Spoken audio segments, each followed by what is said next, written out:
Everyone, I hope you all are good, you all are fine. तो कैसे हैं सब? आई होप सब मजे में हैं।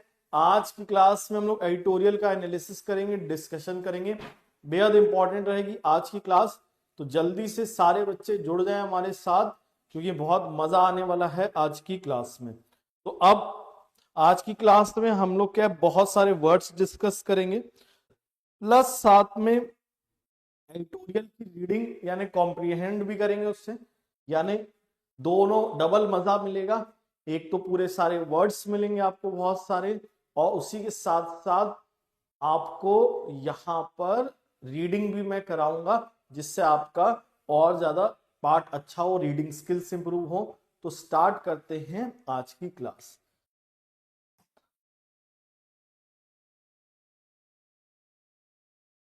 अब देखते हैं आज का एडिटोरियल। आज का एडिटोरियल बहुत शानदार है, बहुत मजा आएगा। अब आते हैं, पहले वर्ड्स देख लेते हैं, वोकेबलरी देख लेते हैं। पहला वर्ड है हमारा रेज द टेम्पो। अब ये रेज द टेम्पो मतलब क्या होता है? इसका मतलब होता है to increase the speed of something, मतलब किसी चीज की स्पीड को क्या कर देना, बढ़ा देना। उसको हम कहते हैं क्या, रेज द टेम्पो। यानी किसी चीज की इंटेंसिटी को बढ़ा देना, तीव्रता को बढ़ा देना, उसको हम कहते हैं क्या, रेज द टेम्पो। तो याद रखिए। अनुषा गुड मॉर्निंग डियर, विनय जी गुड मॉर्निंग। तो रेस द टेम्पो है ना, मान लीजिए टेम्पो वाला स्लो चला रहा है, आप कह रहे टेम्पो का स्पीड बढ़ा हो गया, तो you are asking him to raise the tempo. लेकिन यहाँ पर टेम्पो नॉर्मल टेम्पो वाला नहीं, ऑटो वगैरह वाला। यहाँ पे टेम्पो मतलब है इंटेंसिटी, मतलब तीव्रता। नेक्स्ट आते हैं सेकेंड वर्ड, इंटीग्रिटी। इंटीग्रिटी मतलब क्या होता है, निष्ठा, ईमानदारी, यानी सत्यता। उसको हम क्या कहते हैं, इंटीग्रिटी। मतलब आपके अंदर की जो एक सच्चाई, ईमानदारी, उसको इंटीग्रिटी कहते हैं। तो इंटीग्रिटी का सिनोनिम होता है अपराइटनेस, है ना। जो लोग होंगे राइट, वो हमेशा रहेंगे कैसे, अपराइट, मतलब बिल्कुल ऐसे तने रहेंगे, बिल्कुल सच्चाई की राह पे चलेंगे। तो uprightness. Fourth right, fourth rightness मतलब होता है निष्कपटता। कोई कपट नहीं होगा, बिल्कुल जो होगा मुंह पे बोलेंगे, स्ट्रेट फॉरवर्ड बात करेंगे। ऐसे लोगों के लिए हम लोग वर्ड यूज करते हैं फोर्थ राइटनेस। रेक्टिट्यूड, अगेन बिल्कुल करेक्ट एटीट्यूड, बिल्कुल एक तरीके से कह सकते हैं बिल्कुल सत्यता, उसको भी कहते हैं हम लोग रेक्टिट्यूड। तो ये सारे वर्ड्स आई होप आपको क्लियर हुए होंगे। Smriti good morning, Vaishali good morning. अब आते हैं एंटोनिम। तो इसमें ईमानदारी है, अपोजिट में क्या है, धोखेबाजी होगी, डिसीट होगा और डिसऑनेस्टी होगा। यानी डिसीट और डिसऑनेस्टी, इसका मतलब होता है बेईमानी। अब आते हैं नेक्स्ट वर्ड पे, bark up the wrong tree. मतलब आप गलत चीज पे अपना टाइम वेस्ट कर रहे हो। मतलब आप किसी चीज के बारे में रॉन्ग रीजन है। जैसे कई लोग क्या था कह रहे थे, बांग्लादेश में जो रेवोल्यूशन आ गया है, क्रांति आ गया है, और अब तो मजा आ जाएगा, बांग्लादेश ये वो। आप देख रहे हैं बांग्लादेश की हालत बहुत खराब है। यानी people who were saying that this is a revolution, student revolution, they were barking up the wrong tree. मतलब वो गलत रीजन दे रहे थे किसी चीज के लिए। तो barking off the wrong tree मतलब होता है to be wrong about the reason for something. तो आई होप यहां तक आपको समझ में आया, तीनों वोकेबलरी आपको क्लियर हो गई। पहली वोकेबलरी रेज द टेम्पो, दूसरी इंटीग्रिटी, और तीसरी bark up the wrong tree. अगर क्लियर हो गया तो कमेंट सेक्शन में एक बार क्लियर लिख दीजिए। Right, clear.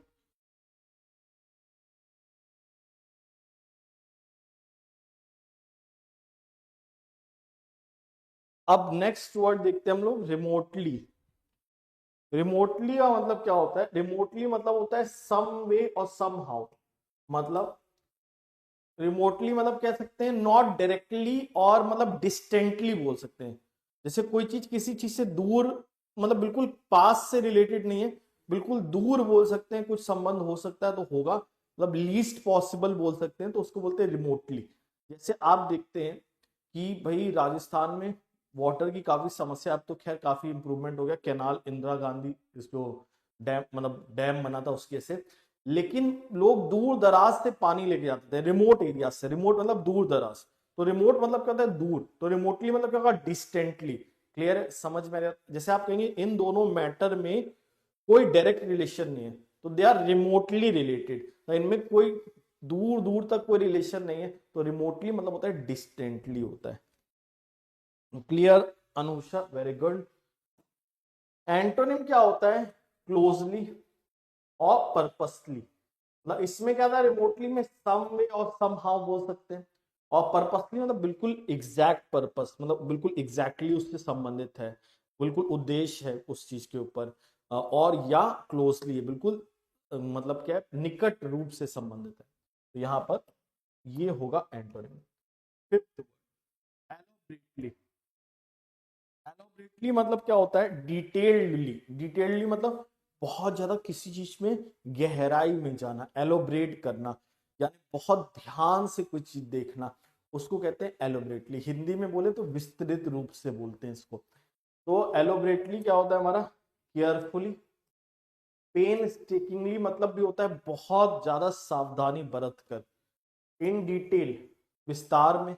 अब इसमें हम लोग क्या है, बिल्कुल डिटेल में बात करें, अपोजिट में प्लेनली बात करेंगे, कोई ज्यादा डिटेल में नहीं जाएंगे, शॉर्टली बात करेंगे, मतलब ब्रीफ बात करेंगे। तो प्लेनली बिल्कुल साधारण, तो यहां पर इसका एंटोनिम होता है प्लेनली।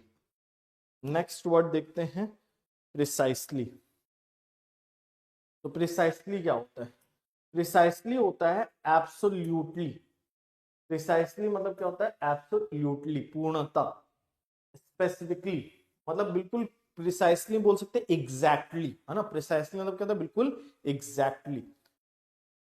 और एब्सोल्युटली और स्पेसिफिकली। जैसे अगर हम बोले टू बी प्रिसाइज, बिल्कुल अगर हम लोग कट टू कट बात करें, बिल्कुल एग्जैक्ट बात करें, तो आपको बहुत मेहनत करनी है सिलेक्शन के लिए। तो प्रिसाइसली मतलब क्या होता है, बिल्कुल कट टू कट बात करना, ठीक है। इसके एंटोनिम में हमारा जाता है वेगली। वेगली मतलब क्या होता है, धुंधलाहट, मतलब बिल्कुल धुंधले तरीके से। Loosely, again casually. तो ये इसके क्या हो जाएंगे, एंटोनिम हो जाएंगे। नेक्स्ट आता है हमारा डिफाई। डिफाई में क्या होगा, तो डिफाई का मतलब होता है अपोज करना, उल्लंघन करना। डिफाई का मतलब क्या होता है, अपोज करना, उल्लंघन करना। तो इसका सिनोनिम होता है वॉयलेट, अपोज, थॉट। फ्लाउट मतलब भी उल्लंघन करना। रिपल्स, इसका मतलब भी होता है उल्लंघन करना। तो ये सारे वर्ड उल्लंघन के लिए होते हैं, वॉयलेट, अपोज, थॉट, रिपल्स और फ्लाउट। इसके एंटोनिम में जाएगा कॉम्प्लाई, एड और असिस्ट। कॉम्प्लाई, एड और असिस्ट। कॉम्प्लाई का मतलब क्या होता है, पालन करना। एड का मतलब भी होता है असिस्ट करना, हेल्प करना। तो ये सब इसके एंटोनिम हो जाएंगे, कॉम्प्लाई, एड और असिस्ट। कोई डाउट इसमें, ये सारे वर्ड्स इसके एंटोनिम में जाएंगे। नेक्स्ट देखते हैं स्पेक्टर। तो आई होप यहां तक आपको समझ में आया, क्लियर हुआ, चीजें समझ में आ रही हैं, क्लियर हो रहा है। स्पेक्ट्रे का वैसे मतलब होता है भूत या हवा होता है, भूत या हवा। लेकिन इसका मतलब डर भी होता है, खतरे की घंटी भी होता है। तो इसका synonym ghost, threat, menace, peril. और इसके एंटोनिम में क्या होता है, स्पेक्टिकल। बोलते हैं ना व्हाट अ स्पेक्टिकल, मतलब स्पेक्टिकल मतलब समथिंग ब्यूटीफुल। तो स्पेक्टर में क्या है, भूत है, भूतिया है। स्पेक्टिकल मतलब कोई चीज बहुत ही एक बेहतरीन दृश्य है, खूबसूरत है। What a spectacled, what a site, है ना। बोलते क्या नजारा है। तो क्या भूत है तो नहीं बोलते हैं। पर्टिनेंट। पर्टिनेंट मतलब होता है उचित, रेलिवेंट। पर्टिनेंट मतलब होता है उचित या रेलिवेंट। तो इसके सिनोनिम होते हैं जर्मेन, रेलिवेंट, एपोजिट, है ना।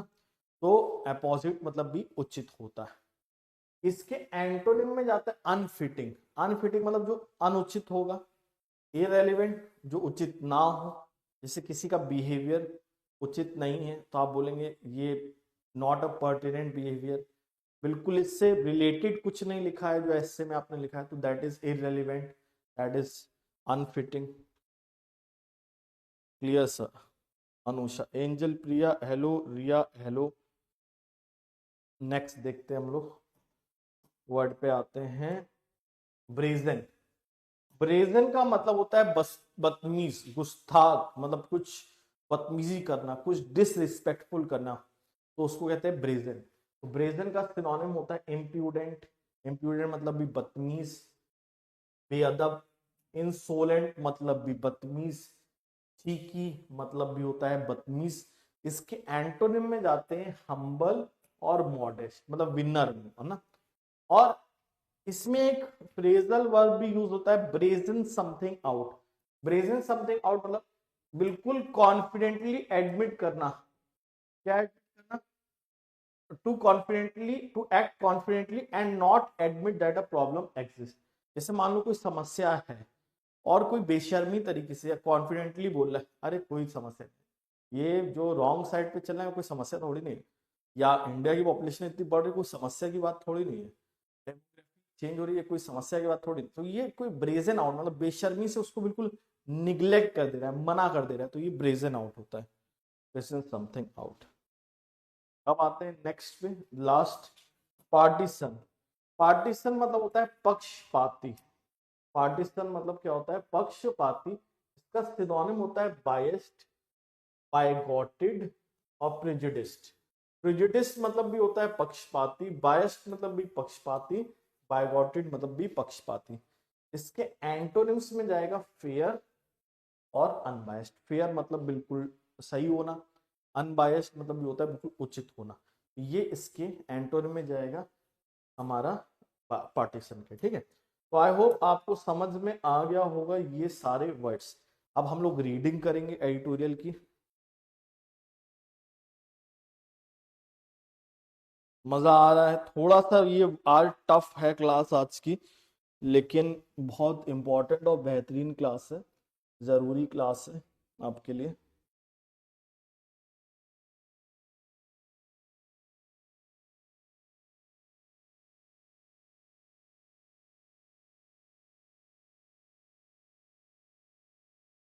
कोमल, good morning dear, I hope you are good, you are fine. तो स्टार्ट करते हैं, अब रीडिंग कर लेते हैं। और रीडिंग करने के बाद लास्ट में अभी मैं रिवाइज दोबारा करा दूंगा वर्ड्स, जितने भी वर्ड्स मैंने पढ़ाए। अगर आप लेट ज्वाइन किए हैं और मिस हो गए तो कोई बात नहीं, अभी लास्ट में मैं पूरे रिवाइज करा दूंगा, ठीक है। तो पहले हम लोग इसका रीडिंग कर लेते हैं, इस एडिटोरियल को समझ लेते हैं, और फिर लास्ट में इसको दोबारा रिवाइज कर लेंगे। अब देखते हैं, ये एडिटोरियल था, क्या था एडिटोरियल हमारा? Electronic distraction on politics and the EVM issue, ये था हमारा टाइटल। मतलब हमारा जो इलेक्ट्रॉनिक डिस्ट्रैक्शन है, मतलब हम क्या बहुत डिस्ट्रैक्ट हो रहे हैं, हमारा ध्यान इधर उधर भटक रहा है, किसको लेकर?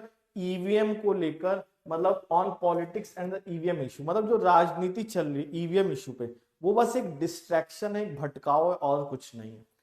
जैसे election commission has a lot to answer for, election commission को बहुत सारा जवाब देना है, but EVMs are not the issue, but EVM main issue नहीं है जिसके लिए उनको जवाबदेही है, और चीजों पे इलेक्शन कमीशन की जवाबदेही है। क्लियर है? तो अब देखते हैं हम लोग, आफ्टर कॉन्जिक्यूटिव इलेक्टोरल लॉसेस, मतलब लगातार इलेक्शन हारने के बाद हरियाणा और महाराष्ट्र असेंबली में Congress has raised the tempo, मतलब कांग्रेस ने तीव्रता बढ़ा दी अपनी, विद रिगार्ड टू मतलब के संदर्भ में, with regard to its concern about the electronic voting machines, electronic voting machine EVM के ऊपर सवाल उठाया है कांग्रेस ने लगातार दो हार के बाद महाराष्ट्र और हरियाणा में। while there are numerous issues related to the integrity, कई और इश्यूज हैं जो ईमानदारी या सत्यता पर सवाल उठते हैं of elections, that the election commission of India needs to come clean on, जिसपे इनको अपने आप को सही साबित करना है इलेक्शन कमीशन को, मतलब बिल्कुल क्लीन, मतलब निकल के आना है, बाकी अभी इनके लिए जरूरत है, तब इनकी जरूरत है कि ये स्पष्ट करें इन कुछ इश्यूज पे, ईमानदारी पे। थोड़ा सा डाउट कर रहा है यहाँ author, the risk of electronic tampering with EVM is not among them, कि जो बोला जा रहा है इलेक्ट्रॉनिक टेम्परिंग हो रही है ईवीएम के साथ, ये नहीं है मेन इशू। इस पे हमारा क्वेश्चन मार्क नहीं है। क्लियर है? The Congress is barking off the wrong tree, Congress is barking off the wrong tree. अब कांग्रेस गलत रीजन दे रही है।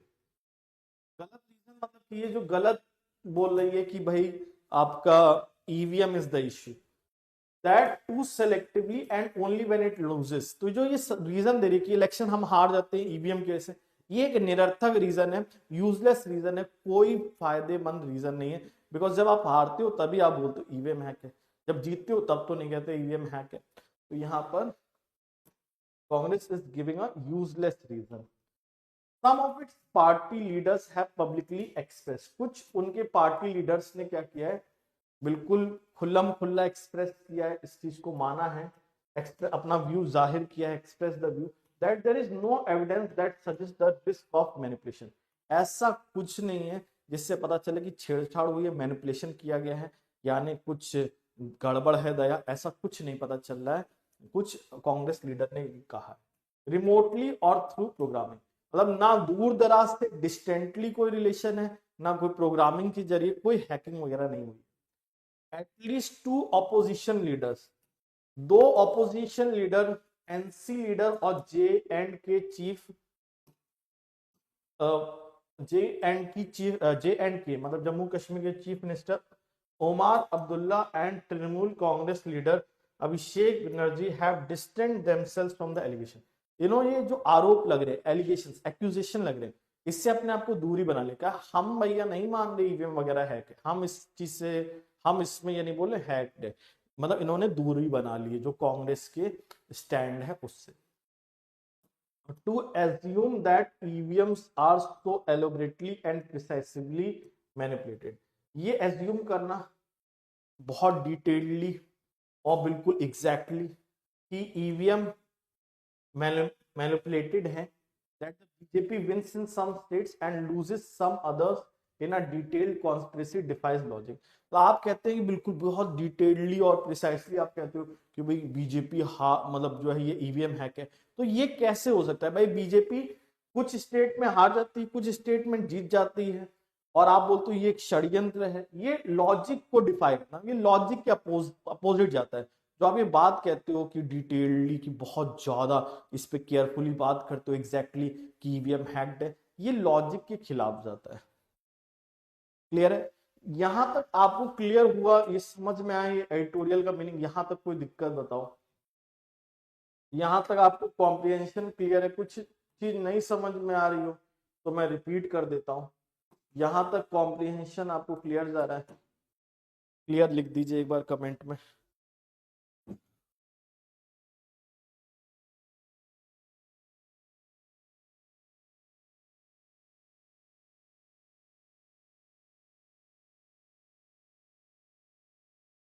Clear? Okay, very good. After all the BJP ended अब शॉर्ट ऑफ अ मेजोरिटी, मतलब भाई बीजेपी क्या है 2024 के जनरल इलेक्शन में मेजोरिटी नहीं जीत पाई, मतलब तो इससे ये पता चलता है भाई ये जो ईवीएम हैक्ड वाला इशू है ये यूजलेस इशू है फ्रॉम द कांग्रेस। ये मैं नहीं कह रहा, ये ऑथर कह रहा है ना। हमेशा जब भी मैं द हिंदू एडिटोरियल में कुछ भी एक्सप्रेस, जो भी मैं कॉम्प्रिहेंड करता हूँ, ये अपनी मर्जी से नहीं करता हूँ, जो लिखा है। इसलिए मैं कह रहा हूँ कि ऐसा ना हो कल को लोग मेरे पीछे पड़ जाएं, गालियां मारने लगे और क्या है ये सब चीजें। तो this is the view of the Hindu editorial, keep in this in mind. Moreover all these results, इसके अलावा जो हमारे रिजल्ट्स है particularly those of Haryana and Maharashtra and Jharkhand are well explain by the social and political dynamics at play. मतलब कि क्या सामाजिक और राजनीतिक मतलब गतिविधियां चल रही हैं, उसको समझने की जरूरत है भाई। इलेक्शंस में क्या सामाजिक खेल हो रहा है जिसके से इलेक्शन जीत रही हैं पार्टियां या हार रही हैं। By repeatedly raising the spectre, मतलब ये बार बार रेस करना कि खतरा है, ईवीएम मैनिपुलेट हो गया है। The real and serious question of election integrity are being overlooked. इसके से क्या जो रियल इश्यूज हैं इलेक्शन के वो अनदेखे हो जाते हैं। वो जो इलेक्शंस की जो ईमानदारी, सत्यता पे सवाल उठते हैं, वो साइड हो जाते हैं, उन पे कोई ध्यान नहीं देता। बिकॉज काफी ज्यादा ये चिल्लाते रहते ईवीएम मैनिपुलेशन है, मतलब पार्टीज, है ना। Next, among them the possibility of old style, जिसमें सबसे ज्यादा जो डिबेटेबल है वो है old style manual capture of EVMs in booth. जो मैनुअल कैप्चर होता है जिसमें मतलब क्या है, पार्टी के लोग किसी के, कोई भी पार्टी के, वो चले जाते हैं बूथ पे, धरना दे देते हैं और वोटर्स को फोर्स करते हैं हमारा ही बटन दबाना, नहीं तो सोच लेना।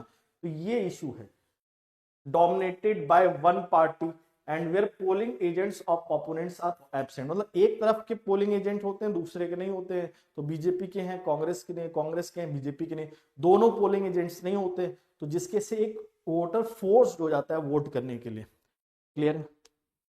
Vaishali clear, Anusha clear, okay very good. This is pertinent, यहां this is pertinent against the backdrop of question about the massive turnout recorded in many places in the closing hours of polling। तो ये एक बहुत उचित सवाल है या उचित एक चीज है, मतलब लॉजिक है, बहुत रेलिवेंट बात है ये, कि against the backdrop of question, मतलब जो क्वेश्चन हम उठा रहे हैं उसके खिलाफ ये बहुत एक उचित चीज है कि एक मैसिव टर्नआउट देखने को मिलता है। मतलब अचानक से लोग उमड़ पड़ते हैं कई जगहों पर, क्लोजिंग आवर्स ऑफ पोलिंग, मतलब पोलिंग होने वाली है आखिरी समय और उसके लोग आते हैं अब जिताना है कांग्रेस, अब बीजेपी को। ये कैसे हो सकता है भैया, आखिरी समय कैसे कोई जागता है? मतलब इसमें तो कुछ गड़बड़ ये वाली चीज मालूम पड़ती है जो पोलिंग बूथ पे चल रही है। This trend has not yet been satisfactory explained by the ECI. तो इलेक्शन कमीशन ने इस ट्रेंड को नहीं एक्सप्लेन कर पाई कि भाई ये कैसे होता है कि लास्ट आवर में इतना ज्यादा वोट पड़ने लग जाते हैं अचानक से। Large scale additions and deletions of voters name are now a pattern, मतलब कई वोटर लिस्ट के नाम निकल जा रहे हैं, कई के ऐड हो जा रहे हैं। ये बहुत ज्यादा एक पैटर्न सा बन गया, एक नॉर्मल सी चीज बन गई। And ECI seems to be brazening it out. Brazening it out मतलब बिल्कुल कॉन्फिडेंटली बोले अरे कोई प्रॉब्लम नहीं है, बिल्कुल ऐसे एक्ट करें जबकि प्रॉब्लम तो एग्जिस्ट करती है, बिल्कुल गुस्ताख तरीके से बोल्डली बोलने की कोई प्रॉब्लम नहीं है। In Delhi where elections are now due, जहां पर दिल्ली जहां पर इलेक्शंस होने वाले हैं, voters allegations of the selective removal of Muslim voters have surfaced. ये बातें उठने लगी हैं कि मुस्लिम वोटर्स का नाम हटाया गया है लिस्ट से दिल्ली में। ऐसा मैं नहीं कह रहा, ऐसा एडिटोरियल कह रहा है, ठीक है। तो यहां तक चीजें समझ में आ रही होंगी I guess. In the Uttar Pradesh by election, जो उत्तर प्रदेश में बाय इलेक्शन हुए, जो जैसे आपको पता था कि अभी तो जनरल इलेक्शन हुए, फिर कुछ सीट्स ऐसी थी जिन पे दोबारा इलेक्शन होने थे, बाय इलेक्शन होने थे। पार्टीशन पुलिस, पार्टीशन मतलब पक्षपाती, पक्षपाती पुलिस एक्शंस, मतलब ऐसे पुलिस एक्शंस थे जिन्होंने वोटर्स को क्या किया, रिस्ट्रेन किया, रोका, expected to vote against the BJP. मतलब वो भैया बोला गया कि भैया अब मतलब एज पर दिस एडिटोरियल कि पुलिस के कुछ ऐसे एक्शंस रहे जिसके से वोटर्स विवश थे कि वो बीजेपी के खिलाफ वोट नहीं कर सकते, है ना। As per this editorial have been controversial, मतलब इस पे काफी विवाद हो रहा है। अब सही है गलत है पता नहीं, लेकिन काफी विवाद हो रहा है ये बात पे कि पुलिस एक्शंस ने उनको रोक दिया बीजेपी के खिलाफ वोट करने से। The scheduling of election is another question, मतलब इलेक्शन की जो शेड्यूलिंग है उस पर भी एक सवाल उठता है। That the ECI has been less transparent, मतलब उतनी पारदर्शिता नहीं दिखाई है, उतनी ट्रांसपेरेंसी देखने को नहीं मिली कि भाई इलेक्शन की कोई टाइमिंग जो शेड्यूलिंग होती है उस पर कोई ट्रांसपेरेंसी नहीं। तो यहां तक आपको समझ में आया जो मैंने कॉम्प्रीहेंड किया, आपको क्लियर है? क्लियर लिख दीजिए। आज आपको अच्छा लग रहा होगा, आज सुकून लग रहा होगा। पिछले 2 बार से मैं इकोनॉमी बेस्ड ले रहा था, तो आज मैंने सोशियो बेस्ड लिया, ठीक है, जिससे आपको थोड़ा सा समझने में अच्छा लगे। और बाकी अभी वर्ड्स भी कराएंगे लास्ट में दोबारा रिवीजन के तौर पे।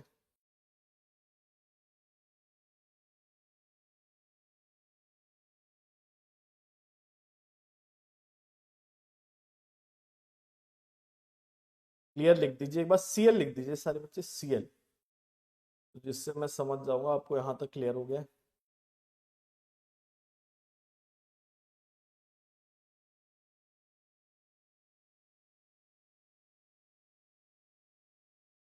चलिए नेक्स्ट देखते हैं फिर हम लोग। अब क्या लिखा है, फॉर अ कंट्री, मतलब ऐसा देश जो चाह रहा है कि भाई कंडक्शन इलेक्शन एक ही समय पर हो जाए, जैसे आजकल बात भी चल रही वन नेशन वन इलेक्शन, तो एक समय पर बात, मतलब ऐसा देश जैसे हम लोग बोल रहे हैं कि भाई एक समय में सारे इलेक्शन करा देंगे, तो it scheduled the 3 recent assembly election in 2 batches. एक तरफ आप कह रहे हो एक ही बार में सारे इलेक्शन करा देंगे, तो यहां पर आप 3 रीसेंट असेंबली मतलब जो स्टेट के इलेक्शन थे वो आपने 2 बैच में कराए, मतलब एक बैच में आपसे हो नहीं पाए। तो ये जो वन नेशन वन इलेक्शन वाली बात कर रहे हो, ये कैसे मतलब वैलिड प्रतीत होती है जब आप एक असेंबली इलेक्शन को भी 2 उसमें करा रहे हैं, 3, जैसे ये जो 3 असेंबली इलेक्शन हुए 2 बैचेस में, मतलब 2 स्लॉट में हुए, तो ये मतलब एक क्वेश्चन है। And the BJP is the one party that gain the benefit, और बीजेपी को इसका फायदा मिला as per the author. Clear Anusha, Komal Anusha Vaishali, okay very good.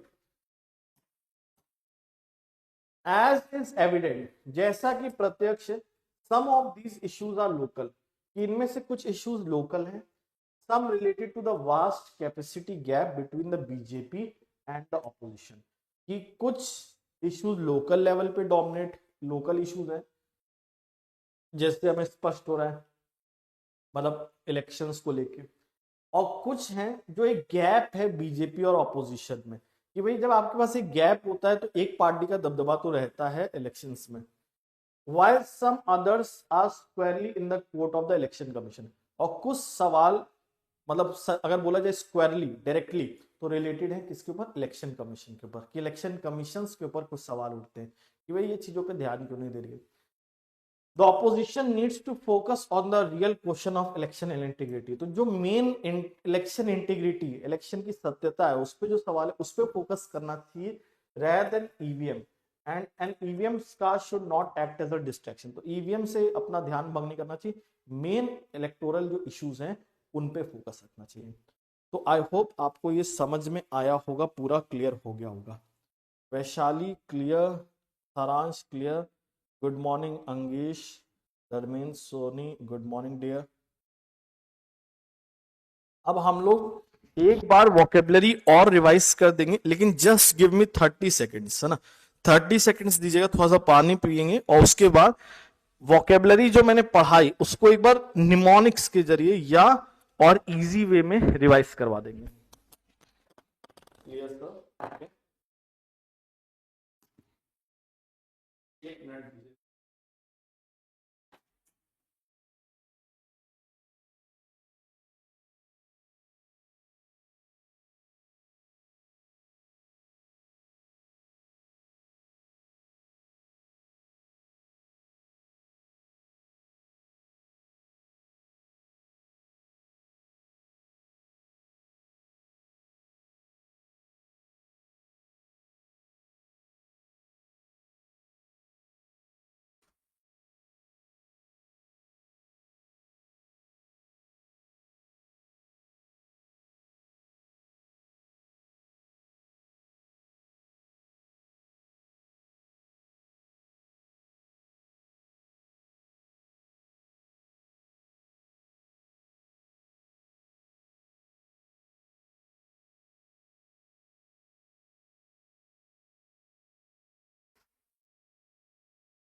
तो एक बार हम सारे वर्ड्स को दोबारा से रिवाइज कर लेते हैं, हम सारे वर्ड्स को एक बार दोबारा से रिवाइज कर लेते हैं, देख लेते हैं, तो देखते हैं समझते हैं।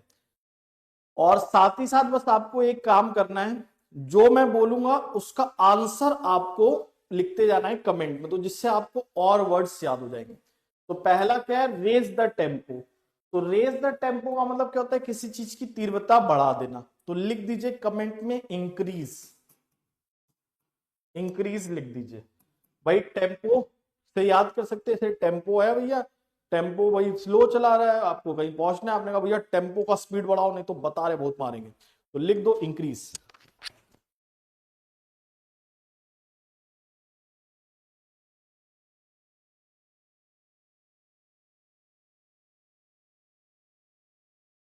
कमेंट में एक बार लिख दो इंक्रीज।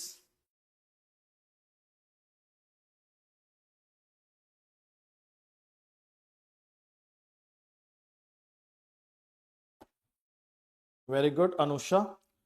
नेक्स्ट देखते हैं हम लोग। अब इंटीग्रिटी, इंटीग्रिटी का मतलब होता है क्या, सत्यता। तो इंटीग्रल, इंटीग्रिटी भाई, इंटीग्रल पार्ट कब बनोगे किसी चीज का, इंपॉर्टेंट हिस्सा, जब तुम्हारे अंदर सच्चाई होगी, इंटीग्रिटी होगी। तो इंटीग्रिटी में अपराइटनेस, अपराइटनेस को कैसे याद रखोगे, अगर आप अपराइट हो मतलब बिल्कुल राइट हो, तो अपराइट होगे, बिल्कुल सत्य के मार्ग पे चलोगे, तो लिख दो अप, अप, अपराइट, यूपीआर, मतलब आप अपराइट हो, अगर आप सब अपराइट हो तो कमेंट में लिखो अपराइट, यूपी लिखो। कोमल इंक्रीज।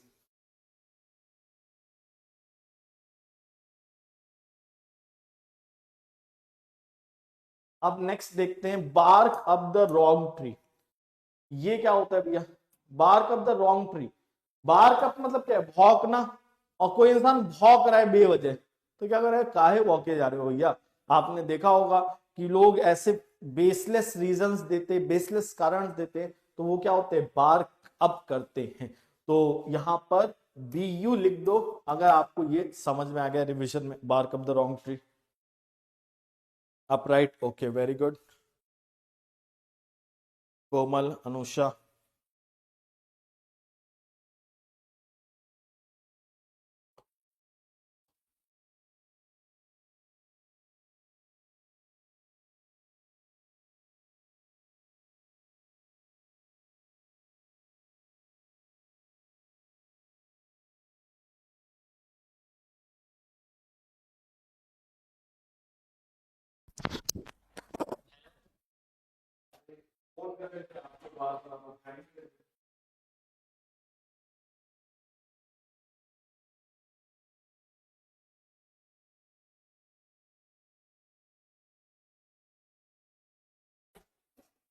तो ये हमें क्लियर हो गया। You very good Anusha, very good Komal, बेहतरीन। अब रिमोटली, रिमोटली मतलब क्या होता है, नॉट क्लोजली, तो रिमोटली का मतलब क्या होता है, नॉट क्लोजली। तो जैसे रिमोट है भैया, आपने देखा है टीवी का रिमोट होता है, तो कहां होता है भैया, दूर से ऑपरेट करते हैं, तो रिमोटली क्या होगा, बिल्कुल दूर हो जाएगा, डिस्टेंटली हो जाएगा। तो और अपोजिट में क्या हो जाएगा, पास हो जाएगा, क्लोजली हो जाएगा। तो अगर समझ में आ गया तो लिख दीजिए रेमो, रिमोटली।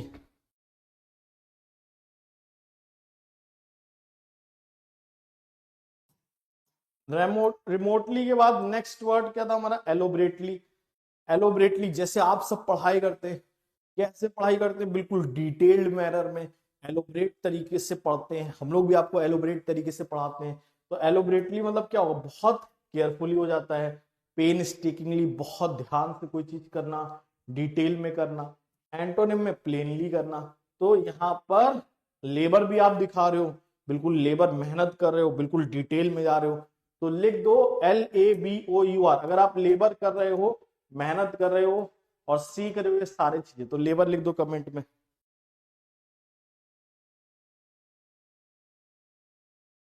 रेमो, अनुषा वेरी गुड, कोमल, रेमो वेरी गुड।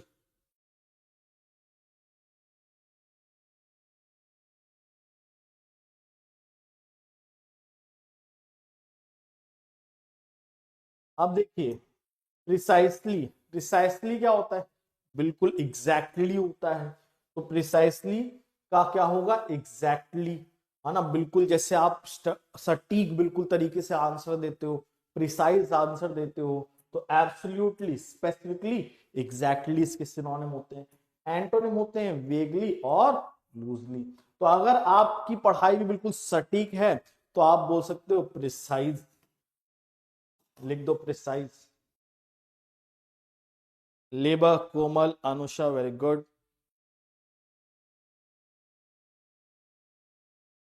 नेक्स्ट पे डिफाई। डिफाई में क्या होता है भैया, कोई चीज हमेशा, वैसे तो वाईफी भी कोई लोग बोलते हैं, तो वाईफी को कोई डिफाई कर सकता है, कोई अपोज कर सकता है वाईफी की बात, नहीं कर सकता। तो डिफाई मतलब क्या होता है, अपोज होता है, उल्लंघन करना। तो डिफाई, वॉयलेट। जो लोग होते हैं हाईफाई, वो चीजों को करते हैं क्या, डिफाई। तो हाईफाई लोग किसी की बात नहीं सुनते, उल्लंघन करते हैं, वॉयलेट करते हैं, रुकावट डालते हैं, रिपल्स पैदा करते हैं, यानी अपोजिशन, फ्लाउट, उल्लंघन, है ना। तो ऑस्ट्रेलिया वाले ना हो नॉट आउट, तो वो उसके लिए वो रूल्स को करते हैं क्या, फ्लाउट, ब्रेक करते हैं। तो एंटोनिम्स में क्या होता है, कॉम्प्लाई होता है, फॉलो करना, एड करना और असिस्ट करना। तो आप सब लोग अगर पढ़ाई को अच्छे से फॉलो करते हैं तो लिखे कॉम्प्लाई। प्रिसाइसली एंड एक्यूरेटली बेटा दोनों सिनोनिम में जाएगा, दोनों एक जैसे वर्ड जाएंगे कोमल। फिर भी इसको मैं और ज्यादा देख के आपको बता दूंगा, लेकिन प्रिसाइसली और accurately in my view they both are same. फिर भी I will have a look on this. Anusha, precise, very good. Next word देखो, स्पेक्टर। स्पेक्ट किस लिए होता है, देखने के लिए। स्पेक्ट किसके लिए होता है भैया, देखने के लिए। और तुमने भूत देखा तो क्या देखा, स्पेक्टर देखा। तो भूत देखोगे तो स्पेक्टर, स्पेक्ट होता है सी के लिए। और स्पेक्टर क्या होगा, भूतिया कोई चीज देख लेना, तो घोस्ट। लेकिन स्पेक्टर का मतलब खतरा भी होता है, थ्रेट भी होता है, मेनेस भी होता है, पेरिल भी होता है। तो यहां पर, और कश्मीर जाओगे बोलो क्या नजारा है, तो वहां भी देखोगे, लेकिन वहां खूबसूरत नजारा देखोगे तो उसको स्पेक्टिकल कह देंगे। समझ में आ रही है, तो स्पेक्टर का अपोजिट स्पेक्टिकल होता है। ये क्लियर है तो क्लियर लिख दो। Comply, very good Anusha. Last 2 words coming up और फिर आज की क्लास ओवर हो जाएगी। पर्टिनेंट, भाई जैसे आप लोग हैं, आप लोग की पढ़ाई में क्या होता है, रेलिवेंट पढ़ाई करते हो, बिल्कुल एग्जाम से रिलेटेड पढ़ते हो, पर्टिनेंट पढ़ाई करते हो। जर्मनी की लोग, मान लो जर्मनी से रिलेटेड प्रॉब्लम्स की बात करें, इंडिया वालों की तरह नहीं, बाकी देश, बांग्लादेश, पैलेस्टीन, इन सब की बातें नहीं करें। तो जर्मनी के लोग कैसी बातें करते हैं, जर्मीन बातें करते हैं, उचित बातें करते हैं। तो याद रखना, इस तरीके से याद रहेगा जर्मीन वर्ड, कि जर्मनी के लोग जर्मीन बातें करते हैं, रेलिवेंट बातें करते हैं, उचित बातें करते हैं। अपोजिट, है ना, वो नहीं करता, मैं जो कहता हूं उसका कोई अपोजिट नहीं करता, वो अपोजिट करता है। अपोजिट मतलब रेलिवेंट चीजें करता है, उचित चीजें करता है। एप सी समझ लो, एप्रोप्रिएट, है ना। तो अपोजिट। इसके एंटोनिम में क्या होता है, अनफिटिंग, इररेलेवेंट। तो अगर आप लोग भी सही उचित काम करते हो, रेलिवेंट, तो लिखो जर्मेन। अगर आपकी पढ़ाई रेलिवेंट है तो लिखो germane. Shreya, good morning dear, how are you, I hope you are a good. तो जर्मेन, आप सबकी पढ़ाई उचित अगर जारी है, बिल्कुल लिख दो Germain.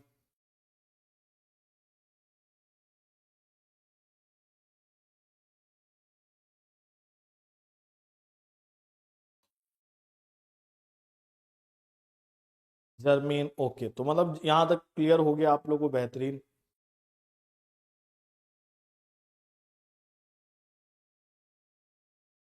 Germain, Anusha, very good. अब देखिए नेक्स्ट होता है ब्रेजन। जैसे ग्रेजन वर्ड सुना है सबने, ग्रेजन, अगर ग्रेजन सुना है तो बताओ क्या होता है, ग्रेजन का मीनिंग क्या होता है, कमेंट में बताओ अगर तुमने ग्रेजन वर्ड सुना है।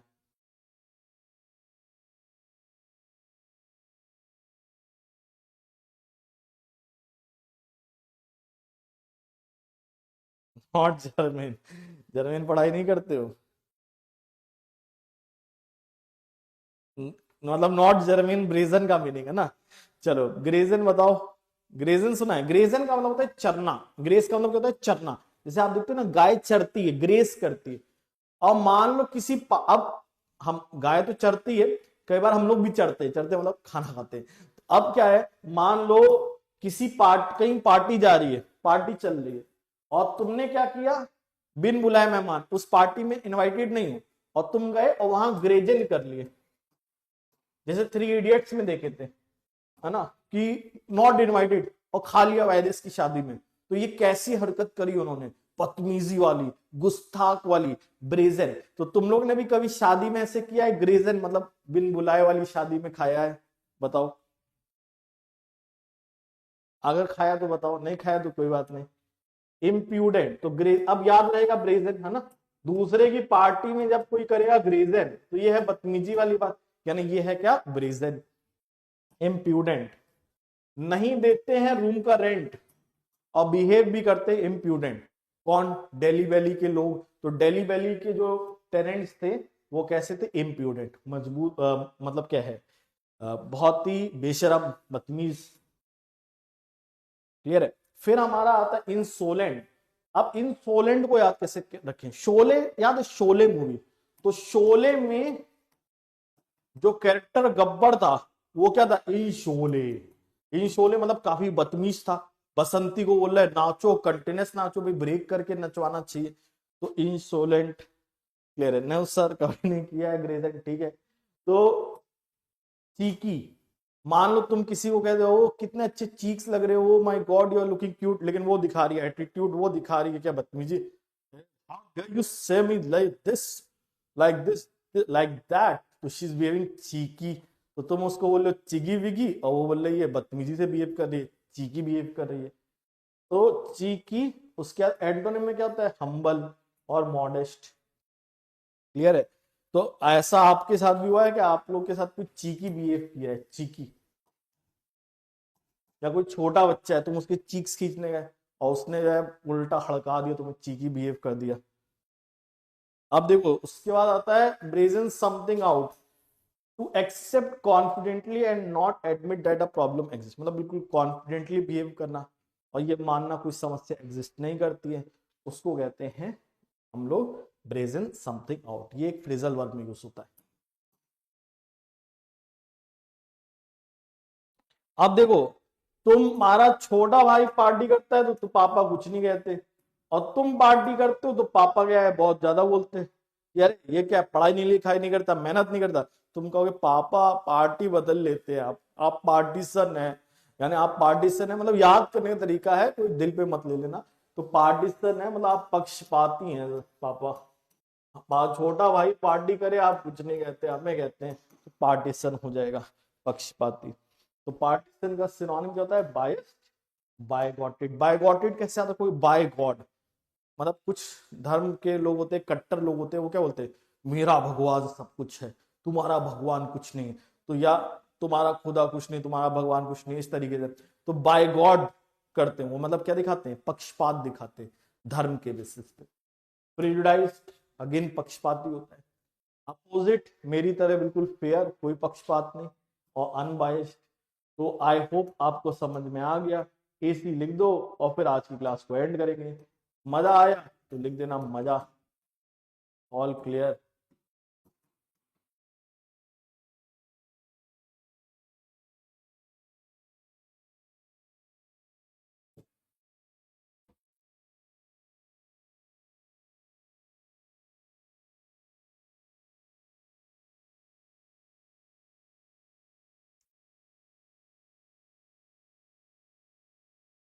एसी वेरी गुड, कोमल बेहतरीन, सारे बच्चे बहुत बढ़िया, अच्छे से पढ़े आप लोग।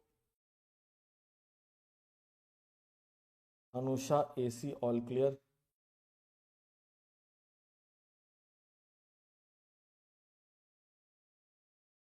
चलो फिर आज के लिए इतना ही, thank you, tata bye bye. मजा आया तो और मजा ऐसे ही देते रहेंगे और ऐसा कंटेंट लाते रहेंगे, ठीक है। तो आज के लिए इतना ही, थैंक यू वेरी मच।